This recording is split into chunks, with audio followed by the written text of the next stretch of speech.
जय माता दी दोस्तों। देवी भगवती के 8वें शक्ति स्वरूप को माता महागौरी के नाम से जाना जाता है। माँ महागौरी के पूजन का विशेष दिन है नवरात्रि का 8वां दिन, जिसे महाअष्टमी भी कहा जाता है। इस दिन संपूर्ण विधि से माता महागौरी के ध्यान और पूजन से भक्तों का कल्याण होता है और इनकी कृपा से कई असंभव कार्य। आइए जानते हैं देवी महागौरी का स्वरूप कैसा है। माँ महागौरी का स्वरूप अत्यंत गौरवर्ण और दिव्य है। माँ गौरवर्ण को शंख, चंद्र और कंद के फूल के समान माना गया है। माता महागौरी का वाहन वृषभ है। इनकी 4 भुजाएं हैं। इनके एक दाहिने हाथ में त्रिशूल है और दूसरे दाहिने हाथ अभय मुद्रा में है। माँ ने बाएं हाथ में डमरू धारण किया है और एक अन्य बायां हाथ वरण मुद्रा में है। इस स्वरूप में माँ अत्यंत शांत प्रतीत होती है।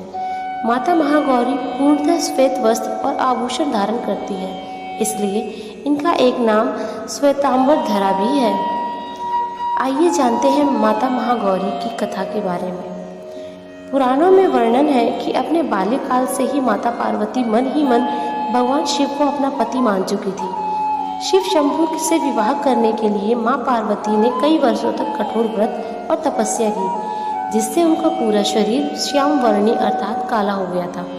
और फिर एक समय ऐसा आया जब भगवान शिव माँ पार्वती की कठिन तपस्या से प्रसन्न हुए और उन्हें पत्नी रूप में स्वीकार किया। इस तरह माँ पार्वती की अपनी मनवांछित वर को पाने की तपस्या पूर्ण हुई और तत्पश्चात माँ ने गंगा जल से स्नान कर स्वयं को शुद्ध किया।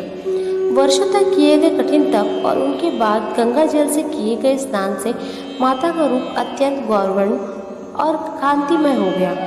माँ की आभा एक शंख और चंद्र के समान श्वेत थी और इसलिए उनके अति गौरवर्ण के कारण उन्हें देवी महागौरी के नाम से जाना जाने लगा। चलिए अब जानते हैं नवरात्रि के 8वें दिन माता महागौरी की पूजा से जुड़ी कुछ अन्य जानकारियाँ और इससे भक्तों को होने वाले लाभ के बारे में। माँ महागौरी छाया ग्रह कहे जाने वाले राहु के शासक है, इसलिए जो साधक राहु के बुरे प्रभावों से पीड़ित है उन्हें माँ के इस स्वरूप की पूजा अवश्य करनी चाहिए। इससे उन्हें राहु दोष से होने वाली बाधा से मुक्ति मिलती है। महाअष्टमी के दिन विवाहित महिलाएं अपनी सौभाग्य की रक्षा के लिए देवी माँ को चुनरी का चढ़ावा भेंट करती हैं। महाअष्टमी के दिन बहुत से घरों में कन्या पूजन भी किया जाता है।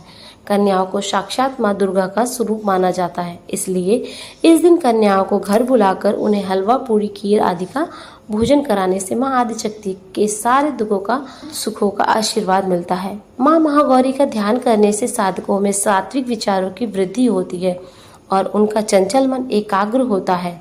माता की आराधना से उनके भक्तों के कष्टों का नाश होता है और माता की कृपा से वे संपन्न होकर अपना जीवन व्यतीत करते हैं।